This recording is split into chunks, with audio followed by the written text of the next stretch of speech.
Hi everybody, welcome to another episode of Buck the System. I'm your host, David West, and today I am out in front of Planned Parenthood with a group of friends from my church protesting the ongoing infanticide of children that people try to excuse and call abortion.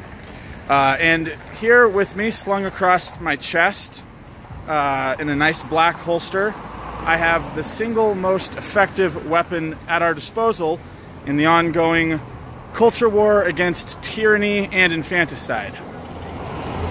An adorable baby. Alright, first things first, guys. Yes, the title of this video, Open Carrying at Planned Parenthood, is basically just me trolling people. The only thing that I was open carrying was my 6-month-old son, Dallas. Now, I did, of course, have a handgun on me, but it wasn't carried openly. Not that I have any particular problem with people open carrying at Planned Parenthood or that I wouldn't do it myself necessarily, but I wasn't that day. I just thought it was funny to make people think that I was and joke about it since I had a baby strapped to my chest. Anyway, what we're actually going to do today is go over an interaction that we had with some people at Planned Parenthood. I think that this is an important thing to do because I know that a lot of Christians who have never gone and done something like this and talked to the kinds of people that end up talking to us don't really know what to expect and they don't know what kind of arguments they're going to be running into. And to be frank, they are probably giving their opponents who will show up and talk to them too much benefit of the doubt when it comes to what kind of things they're going to be arguing. I know I did when I first started doing this. I really thought people were going to be coming with somewhat coherent arguments and that they would be, trying to argue the philosophical position of when personhood begins. And I found that that isn't really true. They're mostly just throwing out random, incoherent things, and they seem to have no consistent worldview. So we're going to watch a video. It was a pretty mellow day that day. You know, we've been doing this. I've been doing this with my church for a year and a half or 2 years now. And some days we get a lot more people. Some days we have some people kind of coming out and counter protesting us. Normally we'll have quite a few people come talk to us. This video was recorded about 3 weeks ago. So it was right before the whole coronavirus and COVID-19 panic happened. And we were already starting to see that there weren't that many people out, although things hadn't been, completely locked down at that point. But there weren't that many people out talking to us. We only talked to a couple people. I would personally probably chalk that up to the fact that, these people on the left and people who are godless largely do not have very optimistic worldviews. They have very grim, hopeless worldviews, and so, of course, the second there's any kind of perceived danger from a virus, they were all staying indoors very quickly. But we did have one conversation that I think was good and that is worth going over. It's about 10 minutes long, and I'm just going to go through it and break down the arguments that are being made and add some input and hopefully equip some of you in case you ever go and do, things like picket Planned Parenthood, which I would highly suggest doing. Hopefully it'll prepare you guys a little bit and let you know what to expect. So just to set the stage a little bit, very often when we go there, we usually go on like Fridays, and very often the Planned Parenthood is closed. That didn't used to be the case, so I don't know if that's because we picketed them so many times, us or other groups that have been there with us. And they just decided not to be open on Fridays, or if there's other reasons for it, but they often are not open when we are there on Fridays. And so a lot of people come and say, oh, thank you for reminding me to donate. And they really think they got us with that. They think we're going to feel so terrible. Like, oh no, I can't believe I'm here protesting. I reminded them to donate. We usually find it humorous, especially when Planned Parenthood is closed, because it's really funny watching people go up to the door saying, ha, I'm going to donate. Thanks for reminding me. And we're just sitting there like, I don't think you are. And it's pretty funny to see the confused look on their face when they realize that the place is closed, because it normally still has like an open sign and says it's open, but it's closed. This guy that we talked to, I believe that he had done that. I believe he had just walked up to the door, tried to donate, realized he couldn't, and then he came back and spent a few minutes talking to a married couple from our church, Ethan and Brenna. And they're about to have their first baby in May, I believe, is when they're due. And I mostly stayed out of the conversation. I piped in a few times, but I mostly just recorded it. So they do a really good job. Brenna works at a crisis pregnancy center to help women and to encourage them not to get abortions. And Ethan is kind of the one who's been spearheading and organizing these Planned Parenthood picketing sessions for a few years now. So they're both very experienced at talking to people like this. And I think it should be pretty interesting. So let's go get this started and see how it goes. And I will apologize right now. The audio quality is not great, given that I was just recording on a cell phone. So I'll try to make sure you guys know what's being said. But if you miss something, I apologize. Hopefully you can figure out from the context of what I say what was said there. Baby who's responding to the outside stimulus, she's not having right now today. Like she's alive. But she's not alive. She's alive, but she's in here. Yeah. She's in the womb. It's like, and if I get startled, she gets startled. But there's a lot of noise. She's seen these months. She likes music. Does she like music? She does the best. She does. So you're assuming there's a she. It's biologically female. So right off the bat, just to explain what happened here, since I missed recording the first 30 seconds or so of the discussion, this guy was basically saying that, you know, the baby that's inside of Brenna's womb does not feel anything and is basically just a completely blank slate until it's born, I think, or maybe until very, very late in the pregnancy. I don't remember exactly what he was arguing. And then Brenna countered that with, no, you can see that it does react to outside stimuli. And they went back and forth talking about that for a second. It was a fairly normal conversation. And then things started getting funny because we got what is essentially the kind of argument that you would normally think is a straw man cartoon caricature of a leftist argument, where Brenna referred to her unborn child as a she because they know that it's going to be a girl. They've seen the ultrasounds of it and they've confirmed its sex. And the guy, he kind of went with it for a second. And then all of a sudden he's like, oh, wait, so you're assuming that it's a she? And Ethan and Brenna point out that, well, yes, you know, we've seen the ultrasounds. We've seen the genitals, or I guess in the case of a girl, probably the lack thereof. And he tries to like criticize them for doing that. This is the kind of reason that I want to share interactions like this with you guys, because if you've never gone to a very, very, very, you know, kind of liberal stronghold like Ashland, Oregon, where we are here, and talked to people while you're picketing Planned Parenthood, you might not realize that there are people out there that make these arguments completely unironically. And I know for a fact, before I did this, I probably would have like rolled my eyes at people claiming that they'd heard arguments like this at while they were picketing Planned Parenthood. I would have thought, oh, there's no way, you're exaggerating. That's like the kind of thing you only hear on the internet. That's the kind of thing that is often just satire. No, this guy's actually criticizing them for assuming that their female child is going to identify as a woman. And he goes on and on about it. So I'll let you hear the rest of that here. But you're just making that representation that you're putting that you know what the child is going to be before it's even born. No, we're gonna raise She has a gender. Yeah, you can see it on the ultrasound. So you're gonna force the child to live an identity that you won't even know the identity. No, I just believe in biology. So she has two X chromosomes. But biology and sex are two different. They're two biology and sex. Yeah. Sex and gender. Why are you referring gender?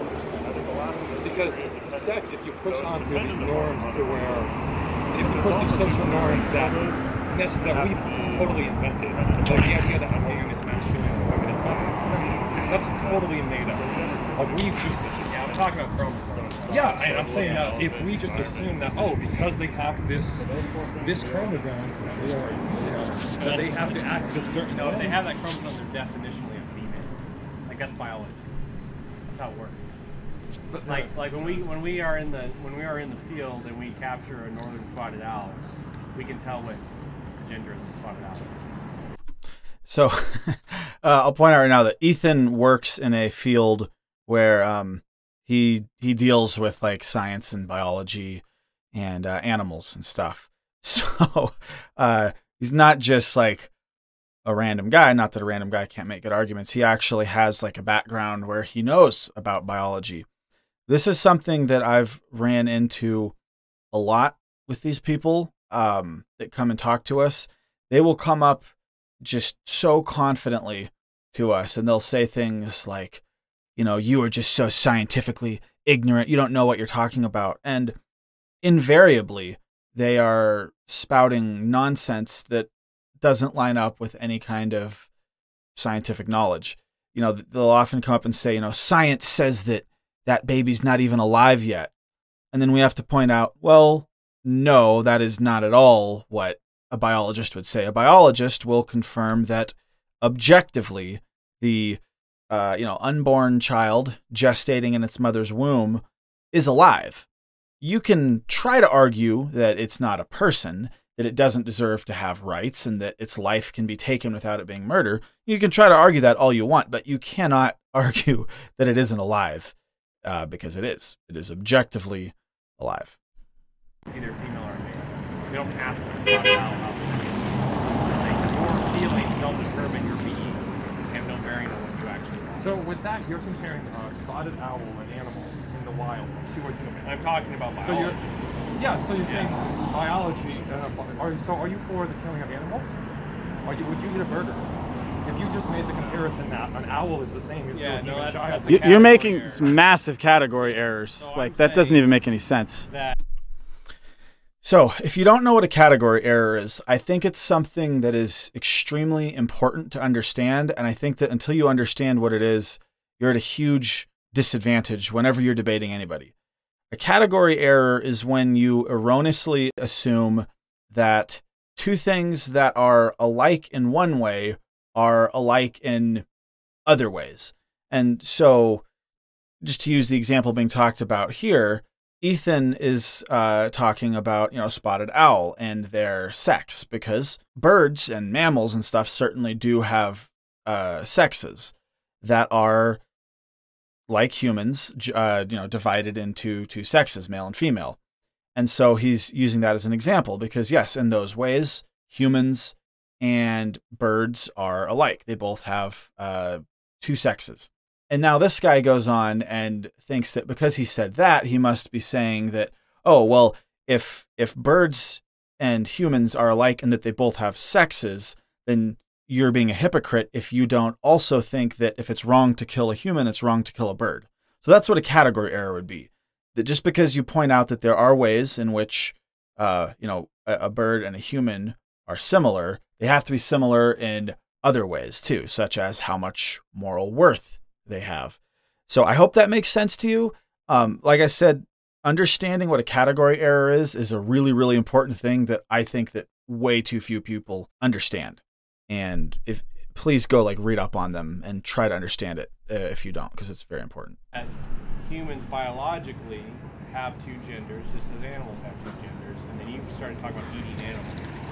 So that's kind of made a jump there that I wasn't talking about. Yeah, so you're saying if this human, that the genders that we apply to animals should be applied to humans, which I'm totally like, all right, let's just go down this path, this rabbit hole. Okay. And then you say this, if you make this comparison that they are, animals, like the genders that we put on animals can put on humans. That's not just a human construct. Are you for the killing of animals? Like for what purpose? Like To eat them? Yeah. Sure. For what? Like to survive. I don't eat people. But if you're a mother and you can't afford another kid, would you say aborting a baby to survive? life is worth it? No, like what country are we talking about? America? I'm saying all over the world. I'm saying that abortion we're is talking about America right now, and there's no mother in America can't afford a child. I would beg to differ. We're the wealthiest nation in the world. All right, what do you say right now with people with coronavirus? So, this is a real world going on right now. I work in the restaurant industry. So many people here in Ashland do. As business is slowing down, hours are being cut, and it's leaving. There are women who work in my restaurant who have kids who can't make ends meet. Can't afford their children. Yeah, and they can't make the ends meet. So are there poor countries, much poorer than the U.S., where mothers have children? Yes, there are. And they can afford them? But here in the U.S., But they can't afford them here. Because we don't have the infrastructure in place. We don't have the... They have better infrastructure in Ethiopia than they do here? Why is Ethiopia your example? That really cracks me up, and you're going to see why in just a second. So, they've kind of moved on from him making category errors to something else. Now he's talking about how, women can't afford their children, which is, of course, absurd. What Ethan's pointing out here is that people can make do with much less than they have in America. It's really not about the fact that women can't afford their children. It's about the fact that they will have to make sacrifices to afford their children, or that they will not be able to maintain the same standard of living that they want to if they have to take care of their children. And so ultimately they just want to kill their child because they are an inconvenience to them, not because it would actually make it impossible for them to survive. When Ethan gives the example of, Ethiopia is a very poor country, what about them? This guy says, and I can't say for sure that this is what he's getting at, but I really think that when he says, why is Ethiopia your example? I think what he's getting at is that why did you use a predominantly black country as your example of a poor country? Why is that the first thing that came to your mind? Are you a racist? I don't know for sure, but given the very social justice warrior attitude that this guy displays, I think that's what he's getting at, which I wanted to point out because when you hear what he says next, I think you'll realize how hilarious that actually is. That he's trying to accuse Ethan of being the one guilty of unconscious racism and devaluing people. Why is one of the poorest countries in the world? The mothers there have their children do fine. Do they do fine though? Yeah. If you're looking at child mortality should they be rate, dead?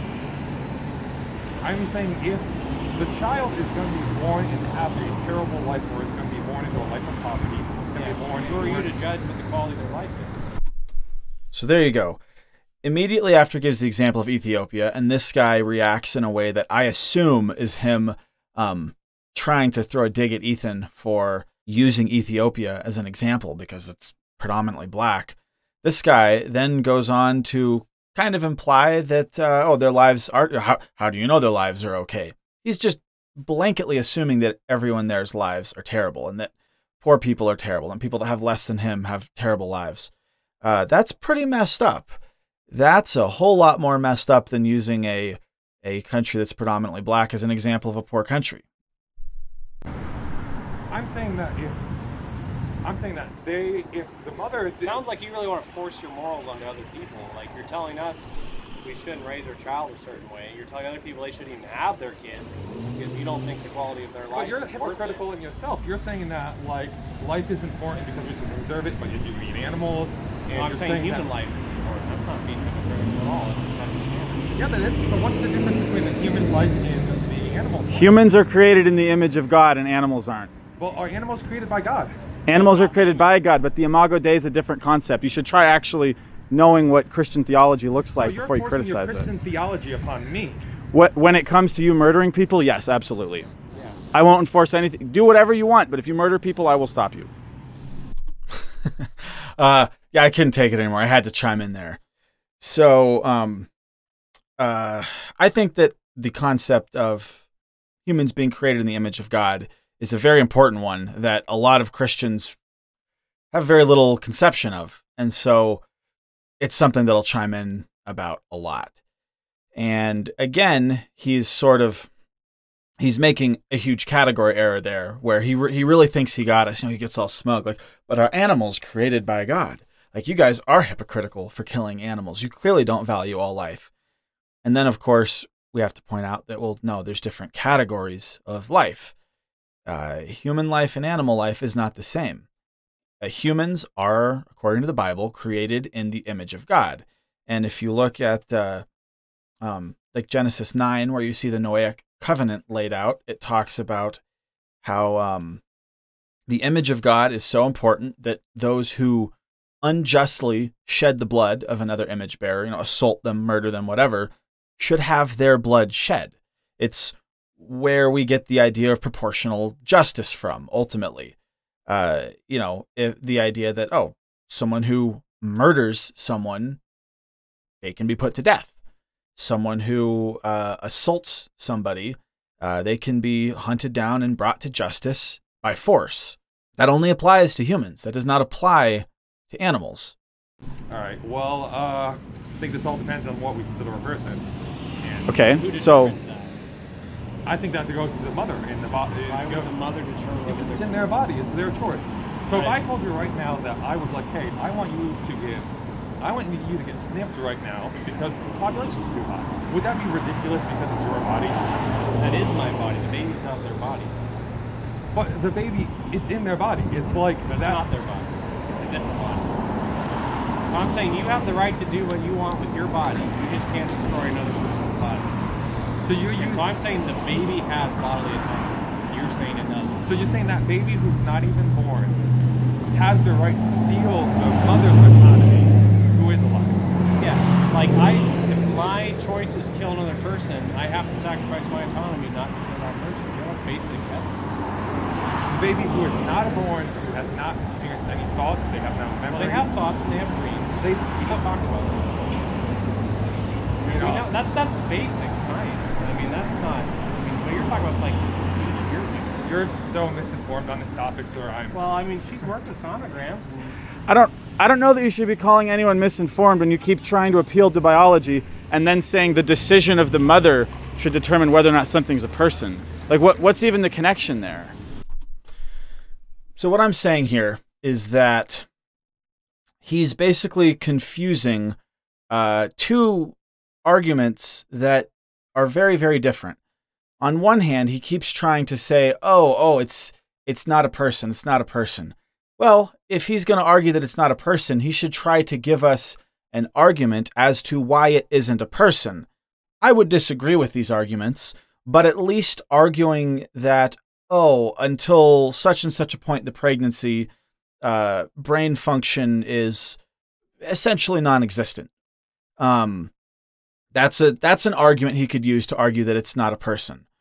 Or he could try to argue that this would be a horrifying argument, but he could try to argue that, if you don't look like a person, you are not a person. Or if he wanted to get really horrifying, he could try to argue that you're not a person until you can, take care of yourself on your own. And his argument would then have to apply beyond just infants. So there's all sorts of things he could argue to argue that an unborn child is not a person. But that's not what he's arguing. The thing that he's using to say that it's not a person is, well, it should be the woman's choice because she has autonomy, and therefore she should be able to decide whether or not it's a person. That makes no sense. The argument that he should actually be making there, if he wanted to make a consistent, logical argument, and I don't mean a good argument or an argument that is logical according to a proper Christian worldview, but an argument that would be at least somewhat logical within the parameters of his secular worldview. The argument would be that a woman has autonomy, and her autonomy trumps that of the child, and so she should be able to choose autonomously to not carry the child if she so chooses. That argument, which I find horrifying personally, but that argument doesn't need the child to be a person or not. It's essentially the extreme libertarian argument. Now, obviously, as a libertarian myself, I think that we should recognize the human rights of the unborn. But a secular person who doesn't believe in the image of God and doesn't believe that humans have special value from the time of conception, they would think, oh, well, just like I am under no obligation to help a dying homeless man on the street with my resources, a woman should not have to let her body be used as a resource for a baby to grow. I disagree with that argument. I think that it doesn't make that much sense, because that homeless guy on the street, while it would be great to help him, no, you're not under an obligation to help him, because you're not in any sort of contract with him. There's no like fundamental reality of the universe where that homeless guy needs you to survive. Whereas with a child in a woman's womb, there's, I think, an implicit contract there where it's saying, hey, I did this thing that puts you in me. I owe you certain things. Just like, if I bring a child into the world and I'm raising him, I can't just suddenly decide, no, you know what? I don't want to take care of you. I mean, I can do that. I can put him up for adoption, but I can't just abandon him on the side of the road and say, nah, fend for yourself, 2-year-old boy, and let them die. Because as a parent, I have a sort of implicit contract with them that says that I need to, if not provide for them, make sure that somebody else is providing for them before I quit taking care of them. That's just the way that nature works. That's just the way that the universe works. That does not validate the statist idea of a social contract. It just recognizes the reality that humans come into the world by being born from their mother. So I gotta decompact so many things right here, because you're saying, oh, we're doing this because we're Christian. You're doing this because you say you gotta. No, I'm the same reason he is. So you're saying that you should, because you're a Christian, in the Christian view that the Bible says. Because we live in a world created by the God of the Bible. That's the reason. So you're saying because of your worldviews and you view this way, we should live this way. Absolutely, yeah. So you're being just as hypocritical as I am right now. No, I was pointing out your. Do you see what? No, because you don't believe that we're created in the image of God. I'm saying that your way oppresses women, and my way allows them to have Kills women who are in the womb. Right? It doesn't kill them. It allows the women to have. Well, it objectively does kill them. You're just arguing that's justified. It objectively kills women in the womb. So if a mother was to be born and they were going to have the kid, and they can't provide it with health care, they can't provide it with food, it's going to live in a broken home, and it's just going to have an awful life. How do you feel about people who overcome circumstances like that they were better off dead? I'm saying that I know people who've grown up in absolute squalor who have nice lives and are glad they're not dead. Because it's her body, her choice. But it's not her body. We just talked about that. It is It's her body. in her body. So you're saying that baby in her body, stomach right now is not in her stomach? It's in her. It's not in her stomach. Wait, No. is she- But Well, in her womb. Let's just say in her womb. But it is not part of her body. No, it's in her body. But it's not part of her body. So you're saying It's that's totally not in different- her body right Yeah, now? it has totally different DNA. So- its own unique DNA. How would you get the baby out of if it's not in her body? No, I'm saying it is in her body. It's not part of her body. Because I definitely don't have That's two, another category. I don't have 2 brains. I don't have fingers and toes. It's a separate body. Oh yeah, She's definitely got a separate body. I feel her feet my But ribs. we're just saying that your location does not determine your humanity or your worth. So the fact that if somebody lives in Africa, they're not worth any less than I am. If somebody lives in America, they're not worth any less than I am. If somebody lives inside the womb, they're not worth any less than I am. And you're trying to make an arbitrary distinction between somebody who's inside the womb and somebody who's outside the womb. And you don't have the right to do that.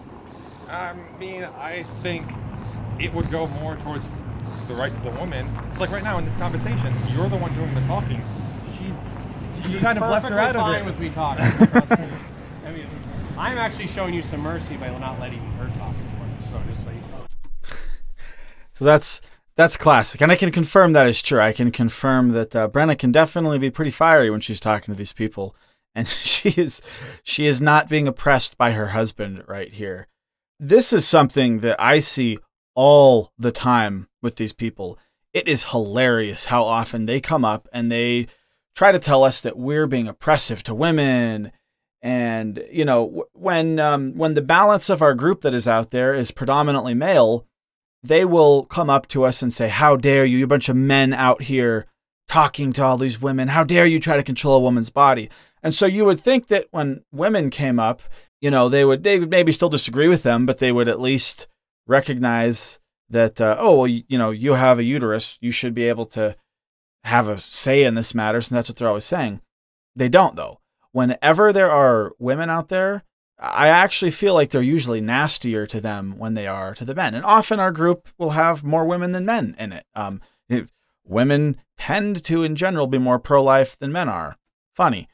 But they will come up and they will be incredibly rude to the women that are with us, who are sometimes like teenage girls.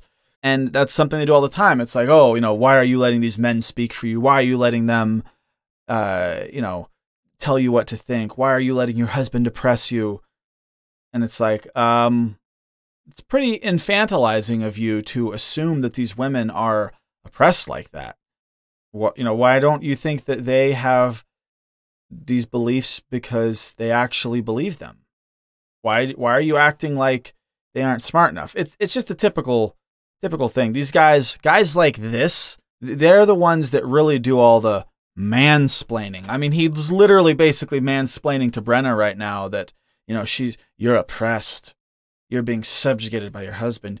He's basically saying that she's weak and her husband's talking over her. No, that's not what's happening. This is just the natural dynamic of the conversation. It's very condescending of him to think otherwise. All right, well, sir, I will let you live in your land of.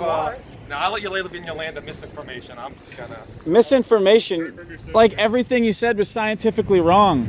You thought a baby was in her stomach.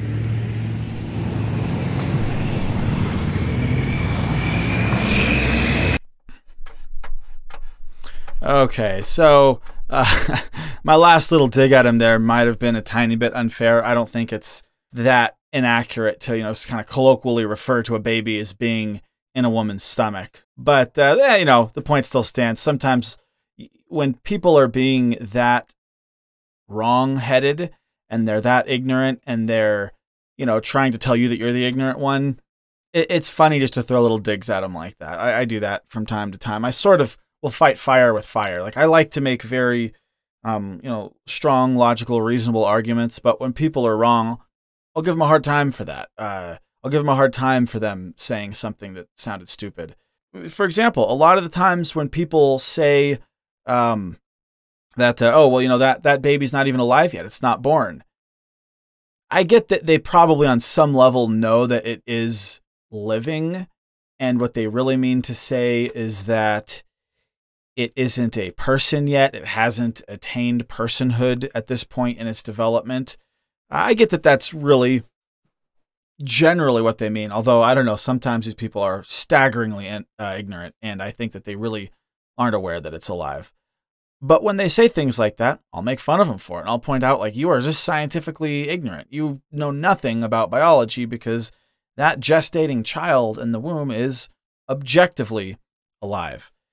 But, yeah, I hope that seeing that video gives you an idea of the kind of stuff that we run into out there. That was a very mild one. That guy was an idiot, but he was relatively civil and, more willing than a lot of the people who come in to have a conversation with us. Although at the end, when he just storms off, it's kind of funny. He's like, you're just so ignorant. I mean, how many times in that conversation did we pretty conclusively show that he was the one who was espousing ignorance? We get people all the time talking to us who are just livid, who are very angry. And we have people that we talk to for 20, 30, 40 minutes sometimes.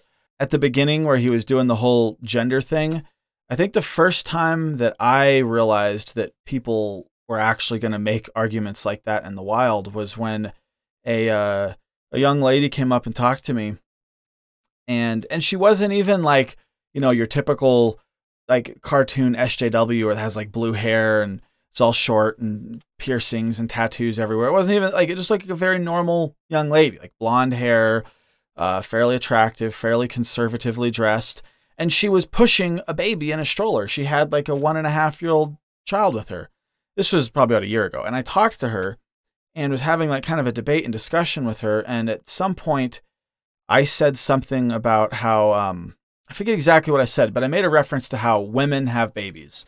And it was not at all like trying to make a political statement. It was just a very kind of passing statement where I mentioned like, well, yeah, you know, women are the ones that have babies, but that doesn't mean they're the only ones who get to have a say on and when personhood begins. It was a statement like that. And she was like, that is transphobic. Women are not the only ones that have babies. And she was completely serious. Like I was like cracking up. I was like, wait, are you serious? And, you know, up to that point, I'd been having a pretty decent discussion with her. And then she just said like something that you just can't even take seriously. I mean, even if you are fully sold out on the, you know, transgender ideology, you should be able to hear people make a passing comment like that without getting triggered by it and, you know, going into like an autistic rage about how that's transphobic. I mean, are you going to hear someone talking to a child and explaining to them that, yeah, you know, humans have 2 arms and 10 fingers, and get angry at them because some people don't have 2 arms and 10 fingers? Like it really is that absurd to get mad at a passing comment like that. Because again, it wasn't even like I was trying to, you know, bash on the whole transgender ideology. It was a completely passing comment. But that's the kind of stuff that you see out there. If you've never gone out and dialogued with people at a place like that, I highly recommend it. You will learn a lot about how to defend your own faith and your own beliefs, and it will be very eye-opening. I mean, something that we see a lot that I think we wouldn't see if more people went out and protested at Planned Parenthood and talked to people is we see this idea that, oh, women are really just victims of abortion. You know, it's like, yeah, the abortion doctors are really bad, but these women, no. They're all just scared. They're all just sweet and innocent, and they're making a mistake, but they're not really murdering their baby. Yeah, why don't you go talk to some of these women and figure it out? So many women have come up who've had abortions. I mean, I had a woman come up one time while we were there, and she proudly walked up to the door to try to make a donation with her child and was rejected by the fact that the door was closed. But she had 2 kids with her, probably like a 6 and an 8-year-old or something, a boy and a girl. She walked up there and she was telling us just proudly, like, I aborted my child so that I could give, when I decided to have children, give them a better life. And she was like so proud of it. And I just looked away from her because I was just so disgusted that she was acting that way in front of her children. I looked at her 2 children and I said, wow, you know, kids, I am so sorry that your mom murdered your other sibling. And oh, she just started like screaming and yelling and swearing at me and saying, how dare you talk to my kids that way? These are not all just like innocent, naive women who, you know, come to regret what they did. A lot of them are proud of it. A lot of them are happy. A lot of them would do it again, even if they had money. We need to stop like infantilizing women and acting like, oh yeah, they're not just as capable of evil as men are. But they are. Women have a fallen, sinful heart just like anybody else is. And, you know, not that there aren't women who get an abortion while they're at a very terrible point in their life and they're scared and they come to regret it, but that's still a sin. That's still murder. Just because your motive is somewhat more understandable than other people's motives are when you commit a murder doesn't change the fact that it's a murder. When you kill someone in war who was just defending their country and you're the invader, yeah, I get it. They were shooting at you. It makes it a little bit more understandable that you shot at them than just someone going out and just completely cold-bloodedly murdering somebody by breaking into their house and, you know, shooting them in their sleep. But you still didn't have a right to kill that person because you were the invader. You were the aggressor. You were the one who came into their country. They were just defending their house. A home invader who kills a homeowner who comes at him with a baseball bat. Yeah, that guy's not as cold-blooded as Ted Bundy or something. He still shouldn't have been there, and he still murdered that guy. And that's how abortion is. Even when the woman does have terrible circumstances, and you can say, yeah, you know, I understand why it would be very scary and very hard for you to become a mother right now. Doesn't change the fact that it's murder. But again, a lot of the time, that's not the case. A lot of times it's just an inconvenience, and they simply want to keep living their life exactly the way they want to. It's just selfishness. So try to remember that, and really try to get out there sometime and do this. I think it'll be eye-opening for you if you haven't. So anyway, I will let you guys go now. I have a bunch more videos coming up in the near future, but I have been incredibly busy during this whole COVID-19 shutdown. I've found myself working a whole lot more than I was before. I have another job tomorrow all of a sudden where I got to run out and do a shoot for a company. This fell into my lap last night. So, you know, I'm doing well, and I'm staying busy, and I'm not getting quite as many videos done as I would like to, but I will have more content coming soon, I promise. So you guys take care, and stay safe out there.